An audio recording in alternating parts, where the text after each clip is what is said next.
നമസ്കാരം, ഞാൻ ഡോക്ടർ ചിഞ്ചു വിശ്വനാഥൻ, രോഹിണി ഹോസ്പിറ്റലിലെ ഗൈനക്കോളജിസ്റ്റ് ആണ്. ഇന്ന് ലോക ജനസംഖ്യാ ദിനത്തോടനുബന്ധിച്ച് ഞാൻ നിങ്ങളോട് സംസാരിക്കാൻ പോകുന്നത് നമ്മുടെ നാട്ടിൽ വളരെ പോപ്പുലറായ ഒരു കോൺട്രസെപ്റ്റീവ് മെത്തേഡ് അഥവാ ഗർഭനിരോധന മാർഗമായ ഇൻട്രായൂട്രൈൻ ഡിവൈസ് അഥവാ കോപ്പർട്ടിയെ പറ്റിയാണ്. പ്രധാനമായും ഇൻട്രായൂട്രൈൻ ഡിവൈസ് രണ്ട് തരത്തിലാണുള്ളത്. ഹോർമോൺ ഉള്ള ഡിവൈസ് ഉണ്ട്, ഹോർമോൺ ഇല്ലാത്ത ഡിവൈസ് ഉണ്ട്.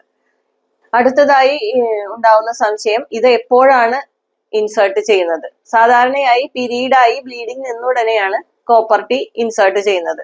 എന്നാൽ എമർജൻസി കോൺട്രസെപ്ഷന് വേണ്ടി, അതായത് പെട്ടെന്ന് എമർജൻസി കോൺട്രസെപ്ഷന് വേണ്ടി ഇന്റർകോഴ്സ് നടന്ന് 5 ദിവസത്തിനുള്ളിൽ ഇൻസേർട്ട് ചെയ്യുകയാണെങ്കിൽ പ്രഗ്നൻസി ആവാനുള്ള സാധ്യത വളരെ കുറവാണ്.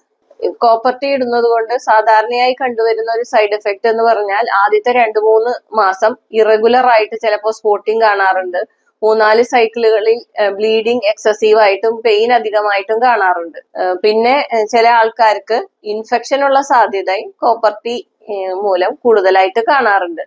പിന്നെ സാധാരണയായിട്ടുണ്ടാവുന്ന ഒരു ചോദ്യം എന്ന് പറഞ്ഞാൽ, ഈ കോപ്പർട്ടി റിമൂവ് ചെയ്താൽ അടുത്ത പ്രഗ്നൻസി ഉടനെ ആവുമോ? ഇതിന്റെ ഉത്തരം എന്ന് പറഞ്ഞാൽ, അടുത്ത സൈക്കിൾ തൊട്ട് തന്നെ നിങ്ങൾക്ക് വേണമെങ്കിൽ പ്രഗ്നൻസി ആവാം. വേറെ ഒരു ലോങ് ടേം സൈഡ് എഫക്റ്റ് ഒന്നും കോപ്പർട്ടി കൊണ്ട് ഉണ്ടാവാറില്ല. അതുകൊണ്ട് തന്നെ ഇത് വളരെ സേഫ് ആയിട്ടുള്ള, പരാജയ സാധ്യത കുറവുള്ള ഒരു മെത്തേഡാണ്.